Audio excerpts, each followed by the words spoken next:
All right, so a very good evening to everyone here. Okay, so thank you for joining us here today. A quick introduction about myself. So I'm Dr. Dinesh. Okay, so I'm actually a pharmacist by profession. So I'm happy that you all are here tonight joining us in this webinar. So for today's session, I will be the moderator. So the session is titled as, what can I do with a pharmacy or a pharmaceutical chemistry degree? Okay, so joining with me today are my colleagues, Associate Professor Dr. Wong, who herself is a pharmacist by profession, who is also the current Associate Dean for Teaching and Learning at IMU.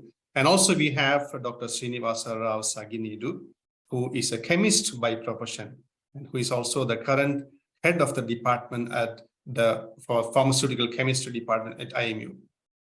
So before we start the session, I would like to talk about a few housekeeping rules that we have. Okay, so we have muted all your microphones. So if you could see the bottom of your screens or on the top of the screen, maybe you can see a panel called as Q&A. So even as you're listening to the sharing, if you have any questions that you would like to ask, you can please put your questions and queries in the Q&A panel.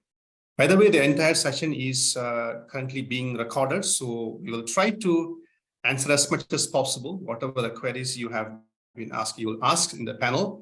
All right. So I'm sure you are here because you are at a point where you might have questions on what to study next, or which program should I choose, which one is good for me, which one is not good for me. So you might have a lot of questions. That's why probably you might be here. So it can be complicated and it can be a bit stressful as well. So anyways, to help you along the lines, we have arranged these series of live talks, so which we have been conducting quite regularly.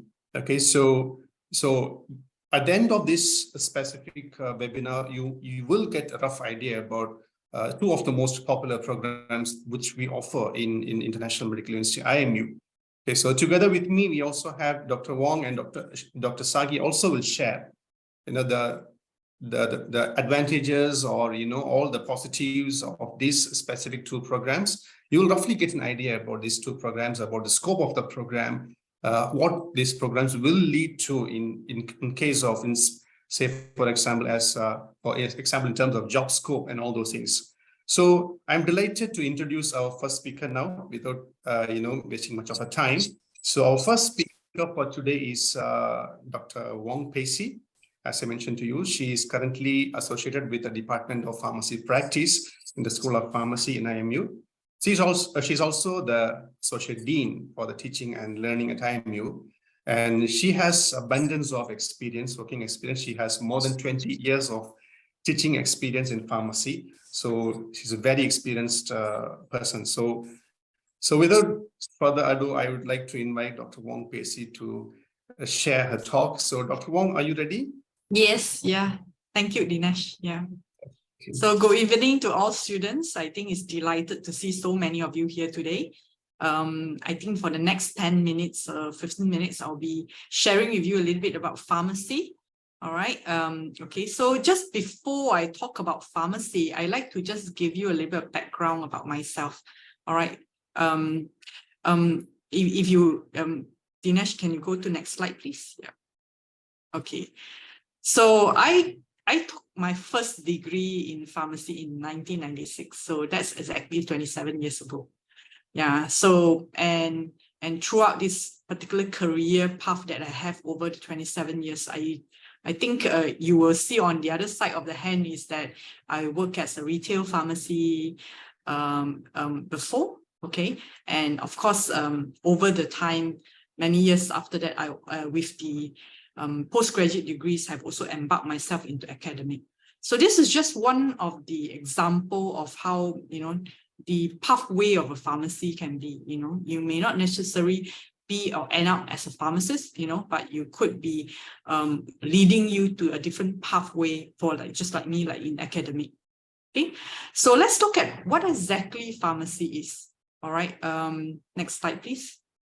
So pharmacy basically is you can say it's a science, but in general, when we say pharmacy, we are more talking about the practice of it, although it's a science of medicine or science of drugs. So in pharmacy, you will learn a lot about medicine, you will learn about the drugs from the discovery into even production and making.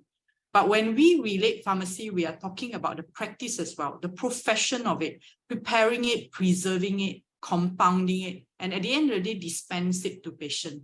Okay, and what we are looking at as a pharmacist at the end of the day is a profession that helps to safeguard, to make sure that patients take medicine safely and of course effectively as well. So the person who buy the medicine should be able to take the medicine safely, and at the end of the day, they should recover from whatever disease that we are hoping that the medicine would do good for them.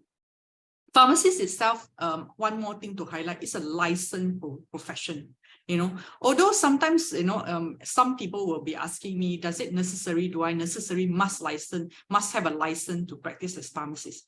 But actually, if you are practicing in a healthcare setting where it involves a patient, then a license is a must. So which means, like, for example, if you decide that in future you want to work in community pharmacy, in hospital pharmacy, then yes, the license is needed as well. Or even in any setup that require your license, for example, to purchase certain medicine from other countries. So that require licensing as well. But of course, there are many types of career in pharmacy sometimes would not necessarily require the license to be active. Okay, so we won't go into detail for that. But in general, it's an established licensed profession that people recognize as. And of course, pharmacy has a very diverse career options. And I'm going to tell you a little bit about these diverse career options that pharmacy degree can lead you into. Okay, perhaps we will now go into looking at the different career aspect that a pharmacy graduate can actually embark on in the next slide. Okay, so what are the career opportunities that we can look for? Okay, in general, we can classify them into career where involve patient, which means that the job scopes require you to basically take care of patients. So it's in a patient care setting. So that's basically community pharmacy and hospital setting. So the pharmacists will be involving there, okay, making sure that the patients are getting their medicine and taking the right medicine. So you'll be finding the pharmacists working in retail management, purchasing, to make sure that there are medicine in community pharmacy. And similarly in hospitals, there will be pharmacists there that making sure in the management administration that there's always stock in the hospital. But of course, at the same time, if you look at hospital setup, there are many, many different departments. Part of the reason is because patients that enter hospital setup usually comes from different types of chronic problems. So that can be heart problem, renal problem, kidney problem, liver problem, or even cancer as well, because of the wide range of diverse of diseases as well. So they require different pharmacy services. Hence the reason why in hospital, the pharmacy job can be separated to many, many different levels. So some of them could work in a ward level, okay, where they take care of more chronic patients or maybe some acute cases as well. But of course, there could be some pharmacists that work in what we call outpatient clinic. So these are the pharmacists that make sure that when the patient discharged or when the patient get out from the clinic, they get the medicine as necessary. But of course, there are also many other types of service, for example, like therapeutic drug monitoring. So this might sound very jargon, something that you might not have heard before, but if you enter into a pharmacy school in future, you will learn more about it. So basically, it's a service that requires the pharmacist to monitor a drug concentration within the body. So based on the drug concentration, then the pharmacist can review and to then make necessary adjustments so that the patient get the right dose, the right time. And of course, there are also other types of, jobs that in a hospital that a pharmacist can actually perform. Okay, so if you can see, like another patient care setup is community pharmacy. So not just retail, which means that pharmacists actually selling the medicine to the the patient that walk in. Okay, but behind the management, there will be also pharmacists that involve in training their personnel within the pharmacy. Okay, marketing certain product or certain services. There will be also pharmacists that are involving in a lot of purchasing, ensuring enough stocks that is present within the community pharmacy, to be provided when necessary. Just example, during COVID time, there is a lot of demand to make sure that community pharmacies, are well stocked with things like example, masks, gloves, and all that, because that's the demand at that point of time. So you can imagine, it's not just community pharmacies standing there and selling, but there's a lot of things that pharmacists are involving and doing as well. But of course, there are also certain setup that doesn't involve so much what we call patient. For example, pharmaceutical company. Okay, but pharmaceutical company does a lot of things. Some pharmaceutical company involved in research and development, so they develop the medicine. Some of them involved in production. Some of them involved in sales and marketing, regulatory or different types. And of course, some of them may be just distributor themselves. Because again, this pharmaceutical company involving in different types of activities within this company. So they require pharmacists of different kind that is embarking and that will be able to provide knowledge and also skills in carrying out this duty. So of course, if you are working in pharmaceutical company as a research and development, there will be expectation that you're skillful in research development. And of course, there will be pharmacists that actually work in charge of manufacturing, production of medicine, making sure that the formula are very safe, to be sold into the market. Okay, and of course, after products are being sold to the market, there will be also pharmacists involving in educating the doctors, educating nurses, how to deliver the medicine, what are the efficacy of medicine, so that doctors can prescribe, the medicine appropriately. And of course, that's part of the jobs of sales and marketing as well, to make sure that the product are sell right, are be able to enter the market safely. And of course, there's also pharmacists that are involving in making sure that, whatever that sell into the market are safe to be used. So they will be involving in collecting a lot of data, example, like safety data of medicine that's going into the market. Okay. But bearing in mind, what you don't see in the slide is also other types of activities. For example, activities like academic, like myself, even though, but of course, this type of career require you not just to have a degree, but you probably have to do a postgraduate degree, so if you have postgraduate degrees, for example, of different area of specialization, so you may actually end up into education as well. But of course, there could be also people or pharmacists who embark in what we call more emerging trend nowadays. For example, personalized medicine. Okay, personalized medicine basically is a field where what we are saying is that the medicine should be tailored to individual. Okay, so there would be pharmacists that not just research into it, okay, but also involving in making sure that the medicine are tailored to certain individual. Okay, for example, cancer therapy. Cancer therapy, if is very, very costly. So to make sure that it's to make sure that it's highly effective, so there is also a service that you can do to make sure that, to sort of test, to ensure that the medicine, the anti-cancer drugs are more likely to be able to cure your problem or to be able to make difference in the problem that the patient has. So this is what we call personalized medicine, and there are a lot of pharmacists that are embarking in this area. Okay, although actually pharmacists in general are involving in a lot of human health in principle, but medicine bearing in mind are also used in animal. And again, more and more nowadays, we know that there are many animal lovers. So when there are many animal lovers, so obviously many people would treat pets. And of course, not only that, there's a lot of business nowadays that is involving animals as well. So that's where the veterinary medicine are involving. So there would be pharmacists also that ventures into manufacturing, producing different veterinary medicine that's able to be supplied for people who need it.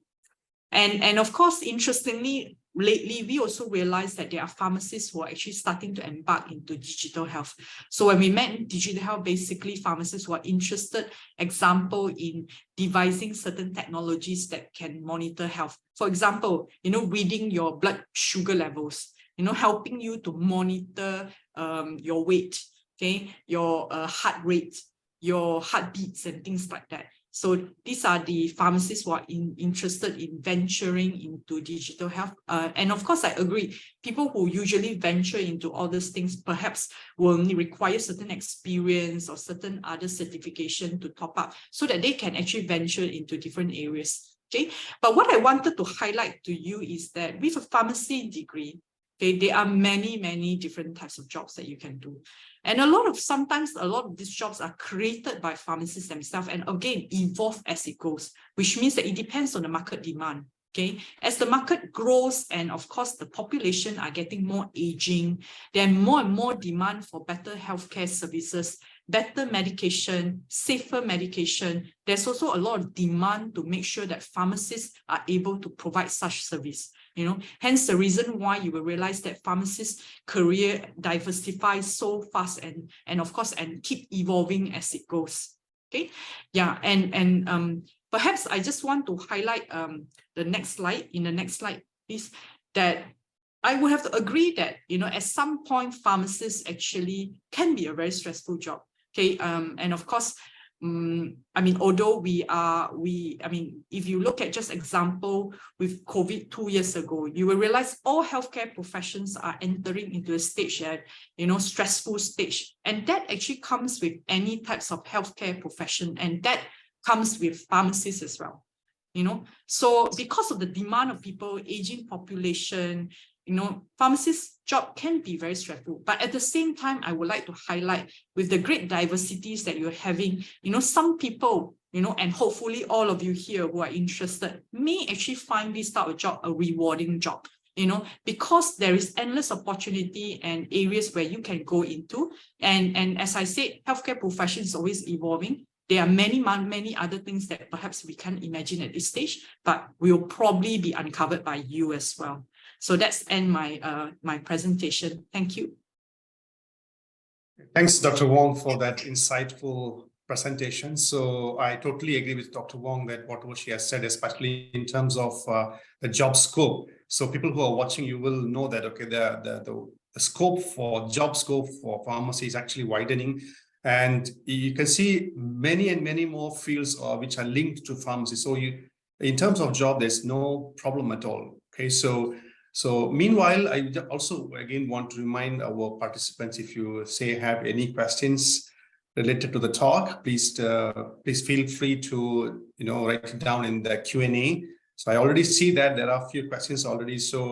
But anyways, we will try to come back to your questions at the end of the session. So let me take this opportunity to introduce our second speaker. So he's Dr. Sreenivasa Sagineedu. As I mentioned earlier, he's the head of the Department for the Pharmaceutical Chemistry program at IMU. So let's hear from what Dr. Sagi has to say. Sagi, over to you. Okay, thank you, Dr. Dinesh, and hi to everyone. And it's very great pleasure to be here to share something, what I know, what I have experienced, and regarding this pharmaceutical chemistry. Before diving into understanding what we can do with the pharmaceutical chemistry degree, if we this a little bit of a fascinating history of the discovery of aspirin can help us to appreciate the role of pharmaceutical chemistry, overall to the modern evolution of modern medicine.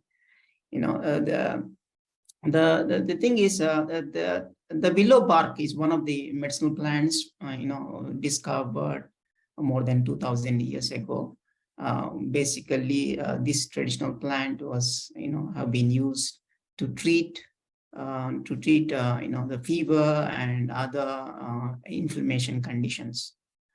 But only in 1828, some of the phytochemicals associated with these plants have been isolated, namely the salicin.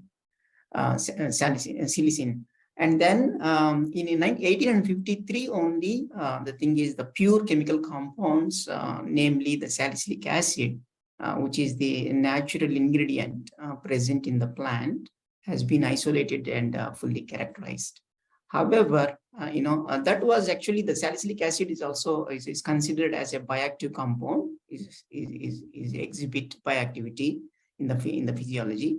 But it also has its own, it's also have its own problems in terms of the it's a very bitter. And also, cause irritation to the stomach and all these things. So the thing is, and then the scientists continue working on this molecule. And at that time, many of the scientists focused in modifying the carboxylic acid, because if you look at this salicylic acid, it's a very simple structure with a benzene, with phenolic group, as well as the carboxylic group. And many of the scientists at that time focusing on the carboxylic acid, carboxylic functionality to modify and in order to enhance its its other properties, in addressing this irritation and other things. But a scientist from Bayer Corporation, actually, he focused on this phenolic group, OH group, managed to derivatize to acetyl salicylic acid. So the acetyl salicylic acid actually, found to be more efficient in terms of, the anti-inflammatory and antibiotic activity, and which was named at the time is aspirin. Aspirin means A is originated, is representing acetyl, and spirin is representing the plant, on the origin of the plant name. So that's how that was the first time a synthetic drug. Until that time, most of the medicinal molecules discovered were originated directly from the natural sources. And in 1897, that was the first time a drug was synthesized in the lab. So that was the beginning of the birth of a pharmaceutical industry. So since that time, a lot of revolutions happened, and we all know how the pharmaceutical industry has contributed to the overall well-being and health of the billions of people, including in recent COVID, pandemic time. So the thing is, if you look at the whole cycle of the discovery of this aspirin, it starts with the early discovery.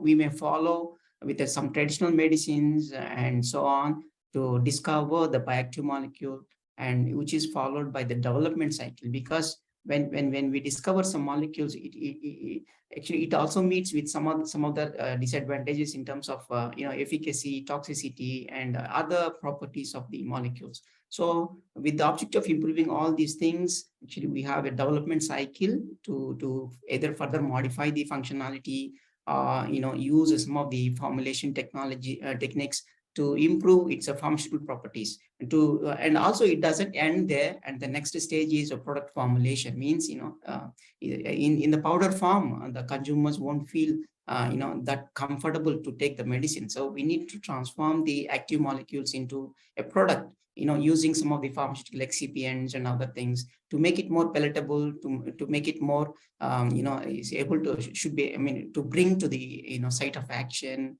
and all those stuff. So in a nutshell, the pharmaceutical chemistry involves all these three phases of the whole life cycle of the pharmaceutical product development, as well as, the analysis and further characterization of these things. Next slide, Dinesh. Okay, if we look at another exciting story here, is also from the the traditional medicine plant, which is called Artemisia annua. This is actually the thing is, with the request of Vietnamese government for the discovery of effective medicine against the malarial disease, and the Chinese government responded with a secret operation called 523 project. So under this project, actually, that time, Professor Tu Yu, she with the help of the team, they prepared more than 2,000 recipes, a kind of traditional Chinese medicine preparations. From those 2,000 recipes, after screening for the bioactivity, they found out that they have shortlisted more than 600 formulations. And they have noticed one of the plant is present in most of these formulations is the herbal formulations or herbal extracts in a way. So this plant is called Artemisia annua, which was found to be frequently present in the shortlisted solvent extracts, the herbal extracts. And then the thing is, so they started. Then they have started to preparing the plant extract from this Artemisia annua. and found to be 68% inhibition activity against the malaria.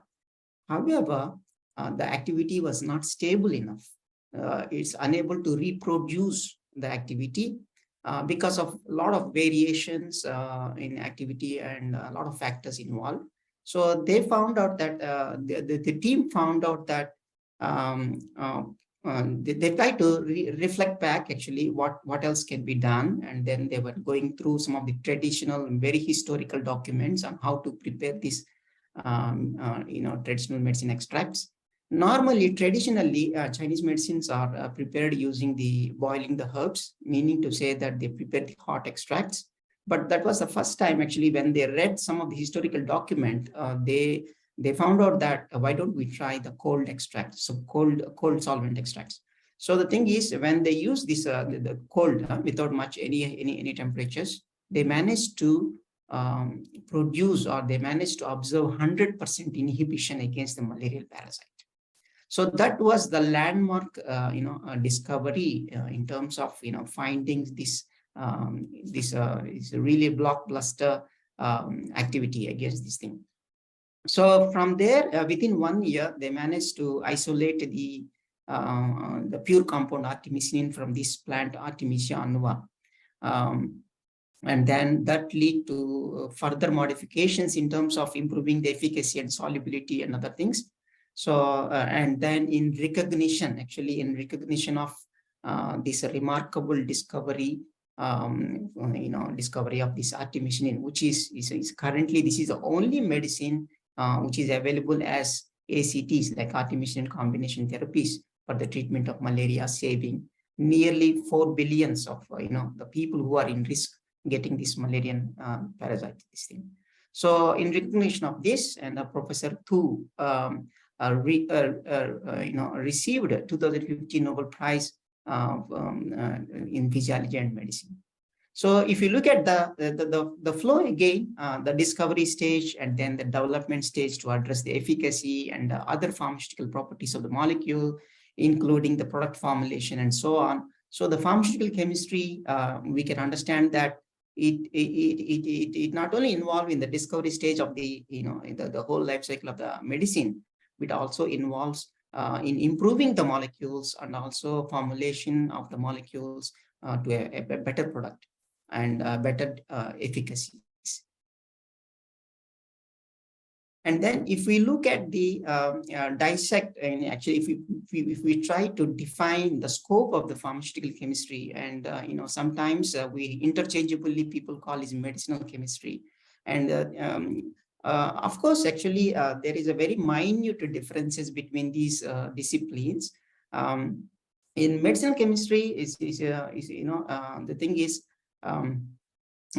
it involves the early drug discovery, especially when we are trying to understand the structural features of the molecule while interacting with the biological molecules in the physiology. So in the process of discovering medicines, we have to understand the pathophysiology of the the particular disease, and accordingly we need to apply the principles of the chemistry to address how when modifying a particular functionality of the molecule, how it affects the interaction with other biological molecules, and how we can improve the the total bioactivity of the molecule. That is that encloses that is the scope of the medicinal chemistry. But whereas the pharmaceutical chemistry goes beyond this discovery and development stage, especially involving the formulation aspects, as well as studying the pharmacokinetics, because pharmacokinetics is a technical term which studies the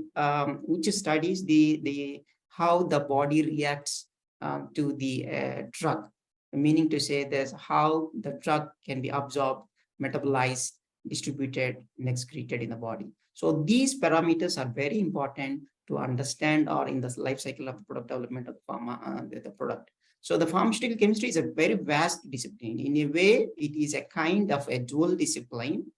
By applying the chemistry techniques, a range of chemistry techniques to solve the issues or contribute to the product development related to the pharmaceutical sciences. So that is the thing. So in a way, a medicinal chemistry is a little bit narrower, and the pharmaceutical chemistry is more broader in terms of the applications and then the whole area of the scope of the field.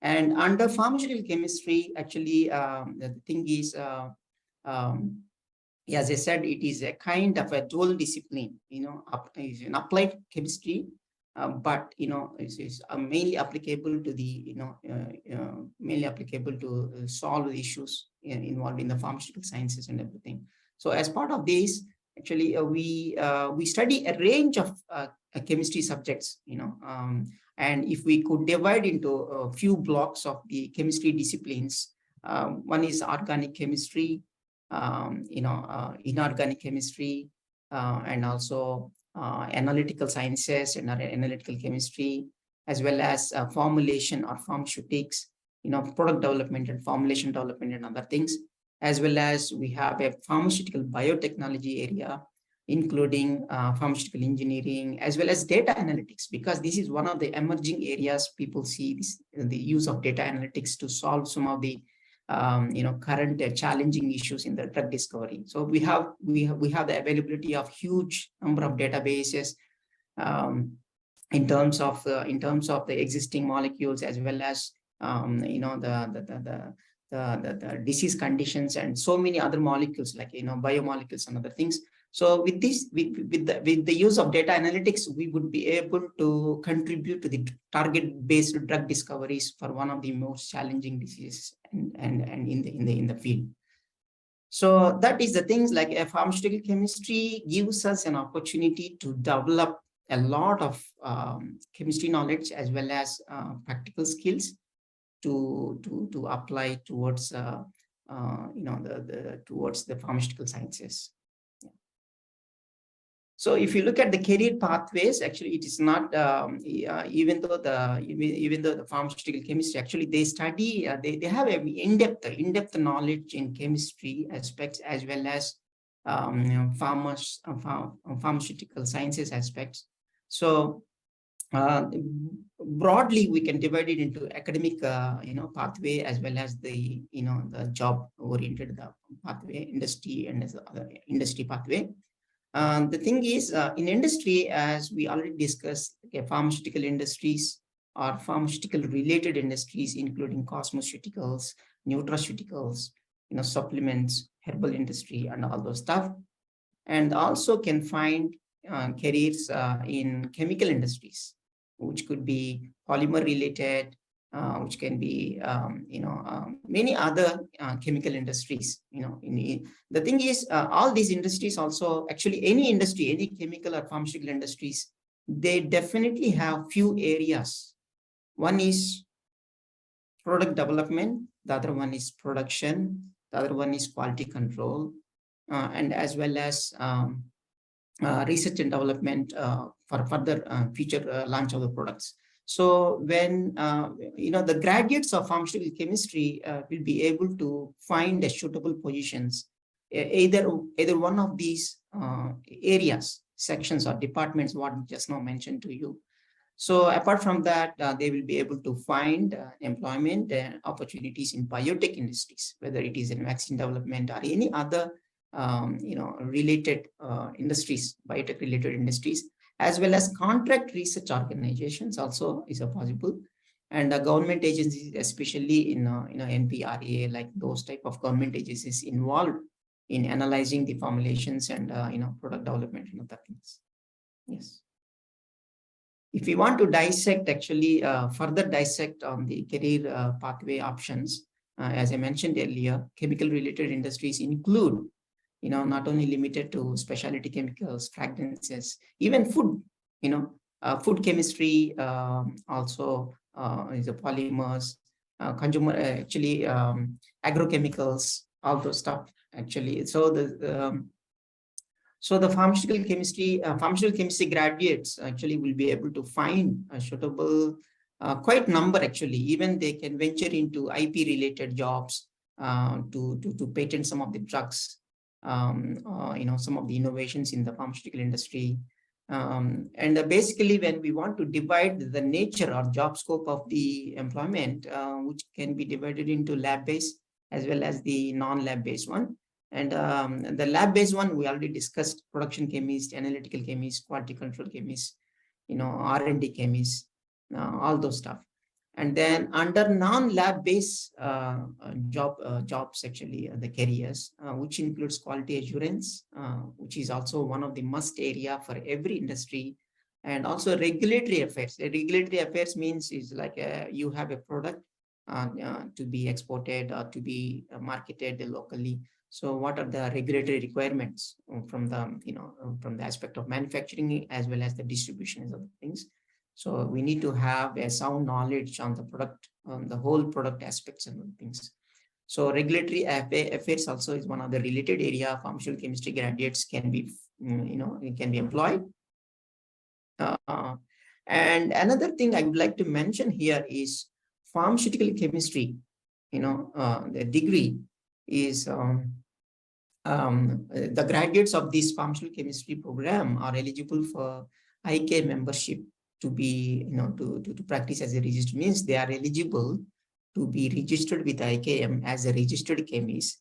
And by registering as a chemist, they have an option of, finding an employment as an authority to certify, certify the any kind of reports in certified analysis labs and other things.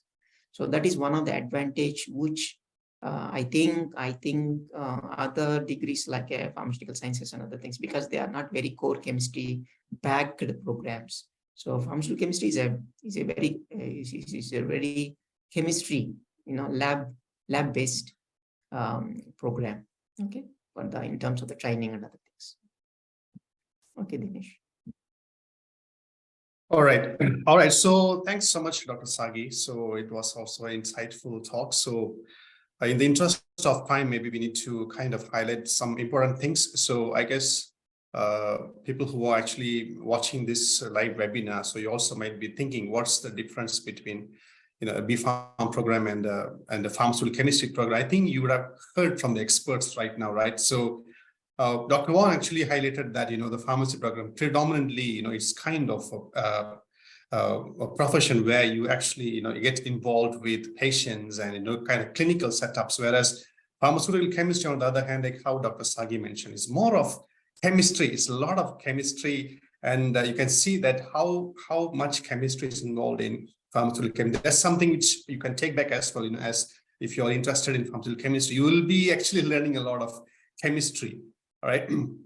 So apart from that, we have actually listed down here some of the key aspects of how the B.Pharm program differs from the Pharm Chem program. So you see that the duration of the program is actually for B.Pharm is 4 years with credit transfer options, whereas for Pharm Chem is 3 years with credit transfer options. So we do have also partner schools overseas, which you will also come to know shortly.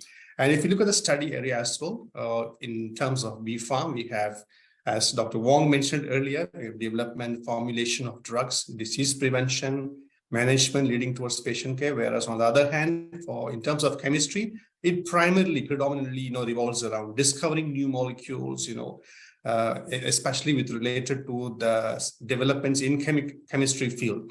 Practical work, yes, in B.Pharm, yes, we do have practical work where students get an opportunity to, kind of go to clinical setups, like we call this experiential learning. So students who enroll in this program, they actually get different setups, for example, industry, hospital, and retail pharmacies. And even in Pharm Chem, students get a first-hand feel of how an industry will look like, especially in terms of their practical knowledge and experience learning. Attachment in both B.Pharm and pharmaceutical chemistry, we do have attachment again, similar to the practical work where students will be placed in different setups. And both the programs, research, we give very high emphasis for research, especially if you look at the B.Pharm program, there is a very dedicated semester for research, which comes in the semester 7 of the program. We have a 6 months slot there for students to do dedicated research. And similarly, in the Pharm Chem program, there is a 2 to 3 months of duration for students to do their actual research, especially in the Pharm Chem program as well. So I think with a holistic presentation, what you have seen here, so you would have probably got an idea about these two unique programs. They are unique in their own ways, Okay, so if you're thinking which course is suitable for you, I think it's the right time, which we have another 15 minutes or so. So I think this is the right time, which now we can delve into the question and answer session. Okay, so meanwhile, I would like to ask maybe Dr. Wong. So in this changing world, actually, you see that you actually mentioned about digital health. Dr. Sagi mentioned about the big data. How does this actually get integrated in the today's pharmacy degree program?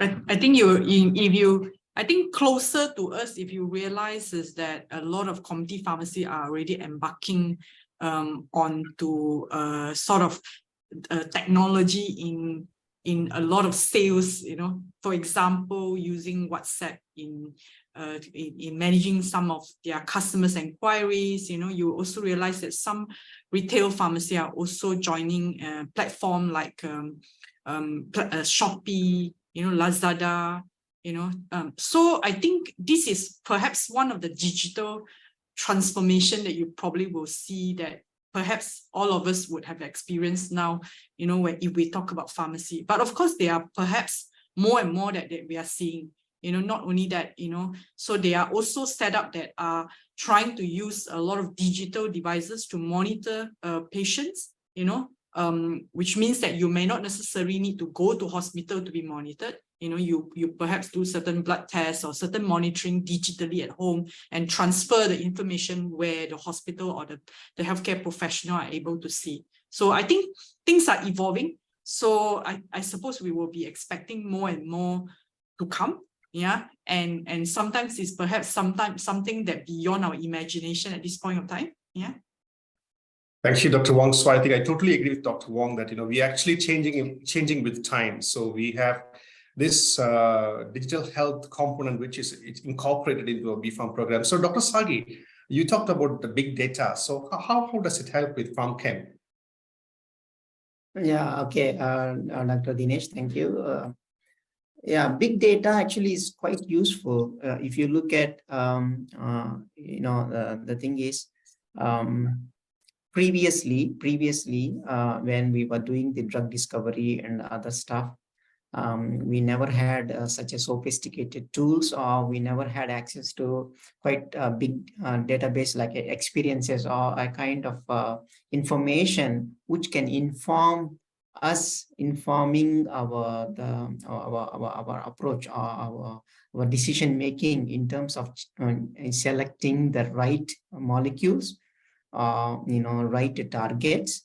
Those type of stuff, like maybe 40-50 years ago. That time the drug discovery is all like irrational drug discovery, means it's like a blindly, we choose any plant material, or we choose a molecule, we try to discover something. But now, fast forward after 50 years, we have quite sophisticated information in terms of because we had improvements in understanding the pathophysiology and biochemical aspects of so many disease pathways and other things. So that produced, or that made the availability of quite useful information. We can use it to have informed decisions for better approaches for or speed up, or to speed up our drug discovery and development process. Not only that, actually, we can build a models like, they can predict maybe whether a particular molecule will be able to make it to the next stage or not in the drug discovery and other things. So that is one thing. That's not only the things, and so many things. Now with the COVID, during the pandemic, we have access to quite huge information in terms of understanding the various aspects of this disease. So that will help us to combine our existing technologies and knowledge with the available properties of other things, to speed up our contribution to the medicine for these diseases. Yes. Thanks, Dr. Sagi, for the response. Actually, I have one specific question for Dr. Wong, because a lot of parents have been asking this, that is it that the pharmacy program has saturated in terms of jobs? Because there are some people, talking that, there are quite difficult to find PRP places. What actually is the current scenario, Dr. Wong? I think surprisingly, although there are many such remark, but if we ask our recent graduates, right, most of them are able to get their pupillage training, a job basically within 3 to 6 months. And of course, that depends very much about how hardworking they have applied. Yeah, so some students have already started application basically at the point that they actually graduate, you see. So, I believe the jobs are there. And of course, based on the recent data that's available as well, it does shows that the numbers of graduates are not as high as it used to be. So there is a little bit of, a drop in the numbers of graduates as well. And of course, because previously the vacancies for this job has been quite high, so I would believe that, it shouldn't be that difficult for pupillage or graduates to find a training site, but they might have to work a bit harder on the site that they are most interested in, because some of them perhaps have a very keen interest in a certain areas, so they probably will have to apply, be more hardworking in applying in the areas that they are more interested in. Yeah. Thank you, Dr. Wong. So in addition to what Dr. Wong mentioned, we also have now, with the help of the Malaysian government, having this liberalization process, so that students actually, if they want to do PRP, they not only they can do PRP in hospital setups there, but because of this liberalization, they also can do PRP even in other well-established locations, for example, academic institutions. For that reason, IMU, our institution, also is one of the PRP centers where students can do their PRP. Okay, so thanks for that, Dr. Wong. So one more question to Dr. Sagi. Dr. Sagi, actually, what exactly made you to actually pursue a career as a chemist? Okay, thanks for this question.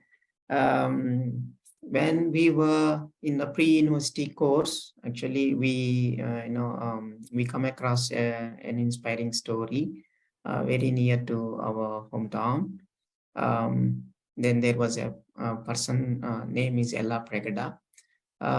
He was a kind of a scientist. Actually, by profession, he was a biochemist, and as a chemist and biochemist, yes. So he was involved. He was involved in the research of quite number of bioactive molecules in 1940s or 1950s, those time. And he contributed to the discovery of methotrexate, which is an anti-cancer molecule still used in the clinical sciences. Coming from so humble ground, and he contributed to the discovery of quite number of even tetracyclines, chlorotetracyclines from his lab where he was working.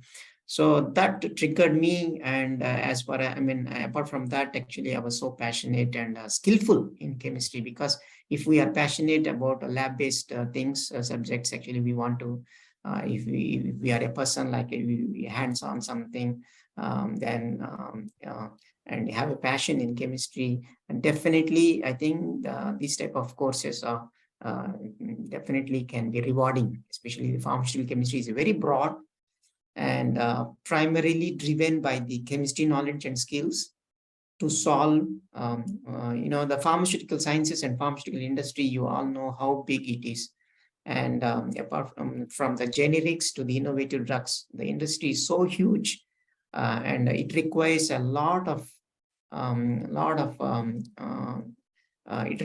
efforts in terms of the skills and other things.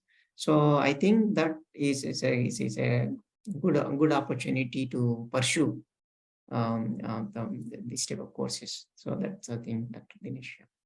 All right, thank you, Dr. Sagi, for that. So I think we'll go through the question and answer session now. Okay, so there have been actually a number of questions which have been posted by the participants, actually, but unfortunately, we won't be able to go through entire set of questions. We will try to cover a few of the questions which are posted by the participants. Anyways, when I saw the questions, actually, majority of the questions actually can be the answers are already there on our IME website. You can go through the website. One of the questions which was actually asked, in the chat was actually in terms of the pharmacy program. So can a student actually come in to the B.Pharm program after completing diploma, Dr. Wong? Yes, sure. Yeah, diploma in pharmacy, diploma is actually one of our entry requirement. But having said so, I would suggest the candidate with specific results already to actually come to IMU or basically communicate directly to our admission office, because we will probably need to take a look at the result itself. So I won't be able to sort of give you a very exclusive accurate answer at the moment. So we will need to look through all your result and of course your SPM result as well. Yeah, so but what I could only answer is there is a possibility. Yeah, depending on the result that you're obtaining as well as your SPM result as well. So please do, communicate or look into the website, find the information on how you can seek inquiry onto admission. Thank you, Dr. Wong. Dr. Sagi, there is a question for you. So one participant asked, what is the difference between biomedical science and pharmaceutical chemistry? Both also embark on research. Okay. It's a very good question, I would say. Actually, the biomedical science is considered to be a fundamental aspects. I mean, they study the fundamental aspects of underpinning the trying to understand the science behind a particular medical thing. It's like, the thing is how, because the biomedical sciences, it helps us to understand the pathophysiology of the science behind a particular condition. So, but the pharmaceutical chemistry is also contributes to research, but it is more towards applied research. Means you apply the principles of chemistry to address the the pharmaceutical properties, as well as the addressing the toxicity and all those things. Biomedical sciences, I would say, is like it covers the fundamental research, like understanding the mechanism of actions of anything, or understanding what are the target molecules in the disease pathway. All those stuff comes under fundamental, I would say. Having a better understanding on the fundamental science behind any condition will be helpful for the drug discovery process to find the right medicines for those stuff. So that's a major difference. Is a pharmaceutical chemistry is also contributes to research more towards applied research or applied this thing as opposed to fundamental research. That's I would yeah. Thank you. Thank you, Dr. Sagi. Dr. Wong, we have one question. I guess you can answer this. Now the economic, including pharmaceutical sector, also have slowed down with less staff intake. Is that normal for this to take turn, or what's your opinion on the market for future pharmaceutical field? I think while yes, there is a concern about how the economy are slowing down at the moment, but having said so, yes, there are certain pharmaceutical sectors are slowing down as well. But having said so, I do recognize that there are also healthcare sectors that are growing. So if we are talking about pharmacy in terms of opportunities, I think there are basically not just opportunities within the pharmaceutical sector as to the industry, but we're talking about industry as to the healthcare, private healthcare at the moment. You will realize that there are actually quite a few of private medical centers that's opening. In fact, we have been informed, or we have been always asked whether we have actually graduates who are interested to join community pharmacy or even private medical centers. Yeah, so I think in few years' time, you might actually see more private healthcare setup being grow at the moment. I mean, that's my opinion. But again, we'll see how it goes. But having said that, in terms of IMU graduate, it was not something that I'm more worried, partly because we have already 27 years of histories of, producing, or in a way, preparing, pharmacy graduates. So we are quite established, and hence, usually we don't see that our graduates has so much problem in terms of, sort of getting job. But I do agree, getting a jobs that they are interested or on the sectors that they want might be sometimes may not be, as smooth going as it is. There is still competition as it goes. Yeah.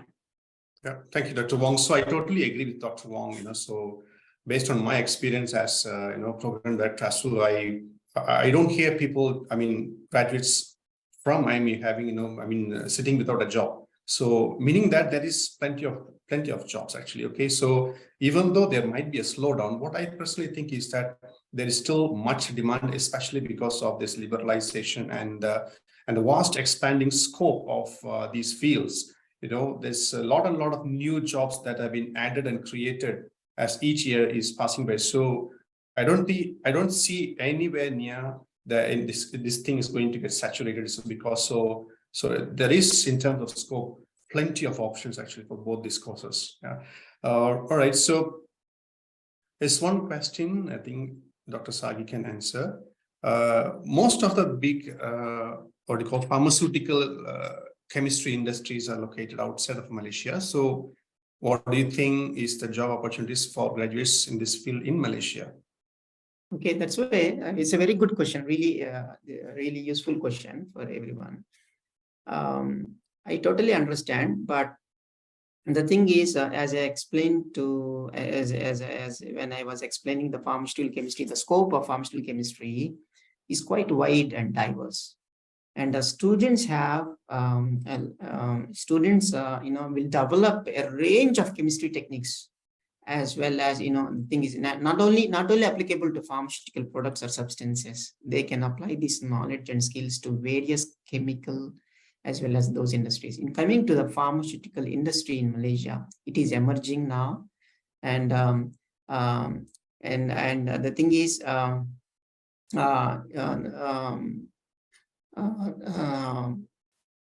it is emerging, as well as the applications of it. The applications of the pharmaceutical chemistry can be applied to quite number of industries, as we see. Then our graduates actually, they spread across food, food industry, as well as chemical industries and pharmaceutical industries and all those stuff. Because basically the setup of any chemical related or pharmaceutical related industry is the same. We have a product development, product manufacturing, product quality control analysis, as well as quality assurance department.